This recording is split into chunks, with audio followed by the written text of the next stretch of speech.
నమస్కారం, NS news కి స్వాగతం. నా పేరు ఉషా. ముందుగా ముఖ్యాంశాలు. పేదరికంలో పుట్టి స్వతంత్ర సమరంలో పాల్గొని రాజ్యాంగ రచన సభ్యునిగా, దేశ ఉప ప్రధానిగా మన దేశానికి సేవలందించిన మహనీయుడు బాబు జగజ్జీవన్ రామ్ అని, ఆయన బాటలో పయనించడం మనందరి కర్తవ్యమని కొత్తపేట ఎమ్మెల్యే బండారు సత్యానందరావు అన్నారు.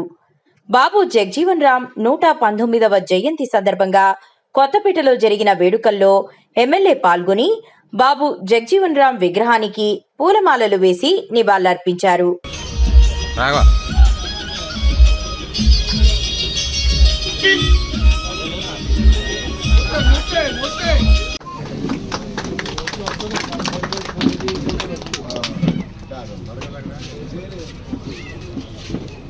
సార్ ఒకసారి జోహార్ బాబు జగజ్జీవన్ రామ్, జోహార్ బాబు జగజ్జీవన్ రామ్.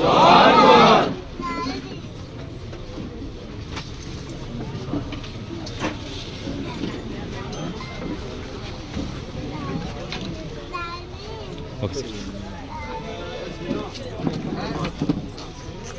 Okay sir. బాబు జగజ్జీవన్ రామ్ గారి 119వ జయంతి సందర్భంగా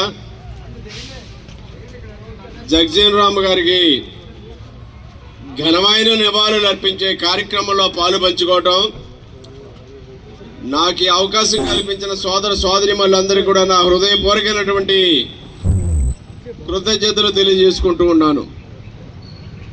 మరి బాబు జగజ్జీవన్ రామ్ గారు చాలా పేదరికంలో పుట్టి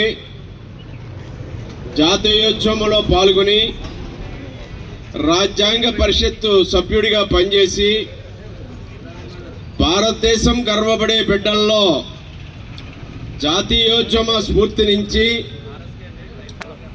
భారతదేశంలోనే ఒక అగ్రనేతగా అట్టడుగునున్నటువంటి అణగారిన వర్గాల వారి అభ్యున్నతి కోసం, ప్రధానంగా మరి యొక్క సఫాయి కార్మికుల యొక్క సంక్షేమం కోసం విశేషమైనటువంటి తన జీవితాన్ని పరంగా పెట్టి పనిచేసినటువంటి గొప్ప మహనీయమైన వ్యక్తి బాబు జగజ్జీవన్ రామ్ గారు. 50 సంవత్సరాల పాటు పార్లమెంట్ సభ్యుడిగా ఆయన పనిచేశారు అంటే అది ఎవరికీ సాధ్యం కానటువంటిది. 50 సంవత్సరాలు పార్లమెంట్లో సభ్యుడిగా పనిచేయడమే కాకుండా భారతదేశానికి స్వాతంత్రం వచ్చిన తర్వాత ఏర్పడినటువంటి తొలి మంత్రివర్గంలో అతి చిన్న వయసు ఉన్నటువంటి మంత్రిగా పనిచేస్తున్న ఘనత బాబు జగజ్జీవన్ రామ్ గారిది. తొలి కార్మిక మంత్రిగా కార్మికుల సంక్షేమం కోసం అనేక కార్యక్రమాలు చేపట్టినటువంటి గొప్ప మహిమాన్వితమైన వ్యక్తి బాబు జగజ్జీవన్ రామ్ గారు. కేంద్ర వ్యవసాయ శాఖ మంత్రిగా 2 సార్లు పనిచేయడం, వారు పనిచేసిన కాలంలోనే ప్రజలకి ఆకలి బాధలు రావడం, అందరికీ సరిపడ ఆహారం దొరకని పరిస్థితుల్లో ఆనాడు కేంద్ర వ్యవసాయ శాఖ మంత్రిగా హరిత విప్లవానికి నాంది పలికినటువంటి నాయకుడు కూడా బాబు జగజ్జీవన్ రామ్ గారు.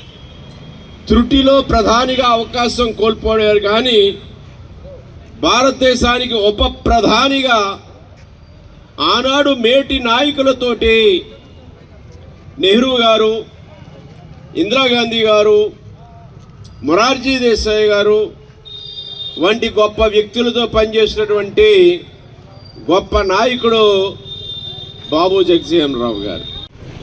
రాజ్యాంగ రచనా సంఘ సభ్యుడిగా భారతదేశానికి గొప్ప రాజ్యాంగాన్ని అందించినటువంటి గొప్ప వ్యక్తి బాబు జగజ్జీవన్ రామ్ గారు. ఈనాడు కూడా దేశానికి అదే మార్గదర్శకంగా అంబేద్కర్ గారు, జగజ్జీవన్ రామ్ గారు చూపించినటువంటి మార్గం భారతదేశానికి శ్రీరామ రక్షలా ప్రజాస్వామ్యం పరిడివిల్లుతూ ఉంది. శాసన కార్యనిర్వాహక న్యాయ శాఖలు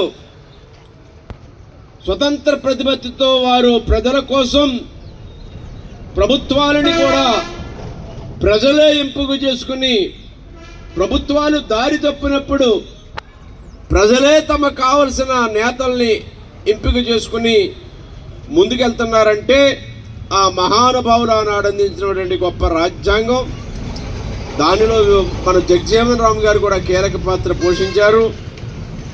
ఈనాడు ఆయన కన్న కలలు, ఆశయాలు ఏదైతే అట్టడుగున్నటువంటి వర్గాలు, పేద వర్గాలు, బలహీన వర్గాలు, అణగారిన వర్గాలు అభివృద్ధి చెందాలని కోరుకుంటున్నారు, ఆ ఫలాలు నేడు అందుతూ ఉన్నాయి. అందుకే మరి వర్గీకరణలో కూడా సబ్ డివిజన్ రూపంలో కూడా పేదలు అన్ని వర్గాల వారికి న్యాయం జరగాలనే ఆలోచనలు ఈనాడు జరుగుతూ ఉన్నాయి. అందరూ బాగుండాలి, అందరికీ న్యాయం జరగాలి అన్నాడు ఆ మహానుభావులు అందరూ సంకల్పించారు.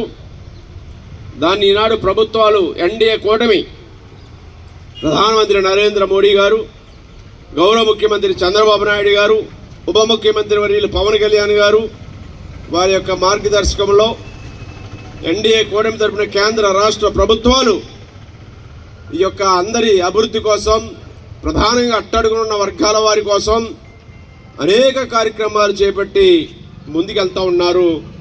ఎన్డీఏ కూటమి నేతలుగా మనందరం కూడా దానికి కంకణబద్ధులై వారి ఆశయ సాధన కోసం పాటుపడాలని కోరుకుంటూ, ఒకసారి జగజీవన్ రావు గారికి నివాళులు అర్పించాలని కోరుకుంటూ, బాబు జగజీవన్ రామ్, బాబు జగజీవన్ రామ్, బాబు జగజీవన్ రామ్.